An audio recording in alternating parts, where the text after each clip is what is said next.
Example number 51 guys, ये भी आपका लेंस मेकर फॉर्मूले का एक एग्जाम्पल है। प्रैक्टिस बहुत सारी हो गई होगी, अच्छे से समझ में आ गया होगा लेंस मेकर फॉर्मूला। तो इसको फिर लगाओ, डायरेक्ट लिखते हैं यहाँ पर सॉल्यूशन, क्योंकि समझ तो चुके हैं क्या है, सॉल्व होना है। आपसे कह रहा है if the refractive index from air to glass, देखो समझ के चलो, एयर टू गिलास जो है वो रिफ्रैक्टिव इंडेक्स 3/2 है। तो एयर से गिलास में, तो एयर के रिस्पेक्ट में गिलास का रिफ्रैक्टिव इंडेक्स दिया हुआ है ये 3/2, ठीक है। आगे उसने क्या रखा है, and that from air to water, air के रिस्पेक्ट में वाटर का, है ना, एयर के रिस्पेक्ट में वाटर का। जब हम किसी रिस्पेक्ट की बात करते हैं तो उसको बोलते हैं रिलेटिव रिफ्रैक्टिव इंडेक्स।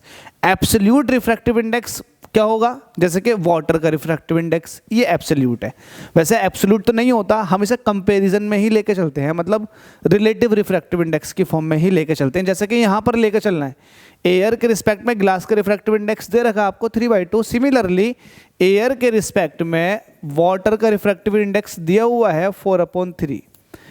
हमसे कहना क्या चाह रहा, find the ratio of the focal length. ओहो हो, फोकल लेंथ का रेशियो पूछ रहा है, कहाँ से, of a glass lens in water and air. ये जो ग्लास लेंस है इसको आपने वाटर के अंदर भी रखा है तो कुछ ना कुछ फोकल लेंथ आई है, इस ग्लास लेंस को आपने एयर के अंदर भी रखा हुआ है तो कुछ ना कुछ फोकल लेंथ आई है। तो इन फोकल लेंथों का रेशियो पूछ रहा है। तो जब मैं इसको एयर में रखूँगा तो जाहिर सी बात है, गिलास लेंस है तो एयर के रिस्पेक्ट में गिलास का रिफ्रैक्टिव इंडेक्स ये वाली टर्म यूज़ करूँगा। लेकिन जब मैं इसी लेंस को वाटर के अंदर रखूँगा तो मसला फिर कुछ और होगा।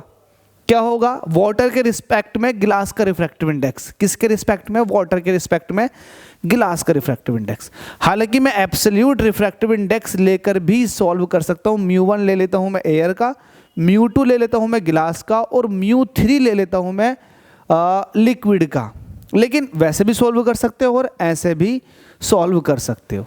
तो जब आप इस लेंस को वाटर के अंदर रखोगे तो वाटर के रिस्पेक्ट में गिलास का रिफ्रैक्टिव इंडेक्स चाहिएगा आपको, बिल्कुल चाहिएगा। तो इसको आप निकाल लो, ये क्या होगा, देखो इसका मतलब है कि वाटर के रिस्पेक्ट में, वाटर के रिस्पेक्ट में, तो वाटर का रिफ्रैक्टिव इंडेक्स मुझे नीचे लिखना पड़ेगा और गिलास का रिफ्रैक्टिव इंडेक्स मुझे ऊपर लिखना पड़ेगा। ये तो है इसका मतलब। इसका मतलब यही होता है, जिसके रिस्पेक्ट की बात चलती है वो नीचे को आता है। अब नीचे वाटर का रिफ्रैक्टिव इंडेक्स दिखाऊंगा, अब वाटर का रिफ्रैक्टिव इंडेक्स एयर के रिस्पेक्ट में बताऊंगा, तो वो यही है जैसे कि यहाँ पर लिखा हुआ है।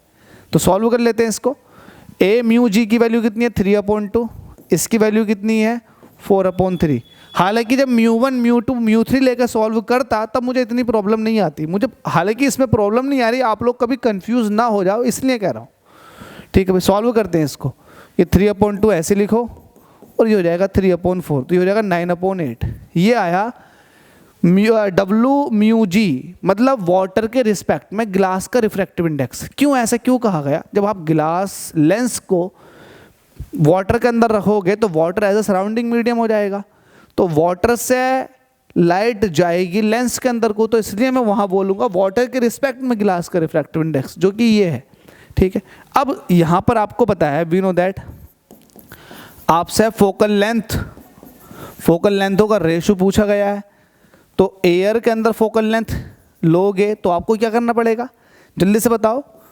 एयर के रिस्पेक्ट में गिलास का रिफ्रैक्टिव इंडेक्स -1 और 1/R1 -1/R2।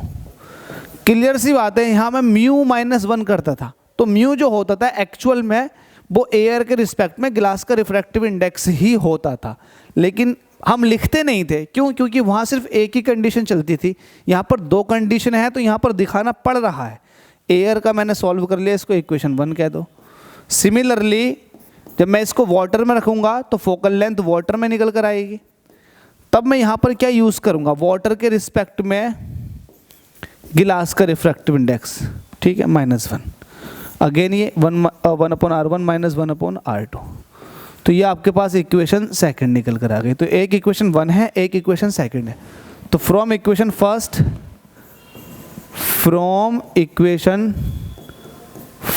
एंड सेकंड, ठीक है भाई, इन दोनों इक्वेशनों से तो 1/f डिवाइड कर दो।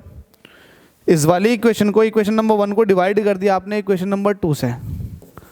ठीक है भाई, तो ऊपर वाली इक्वेशन में देखो जरा, A mu G minus 1/R1 minus 1/R2।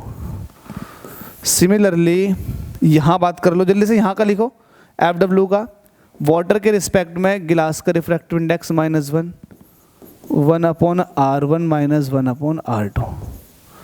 इससे ये ख़त्म हो जाएगा। ख़त्म हो गया। ख़त्म होने के बाद में इसको सही करके दिखाओगे तो ये FW/F एयर है। इसका देखोगे तो A म्यू जी -1 ऐसे W म्यू जी -1। ठीक है, सबकी वैल्यूज़ आपने फाइंड आउट कर रही हैं, जरा सॉल्व करो।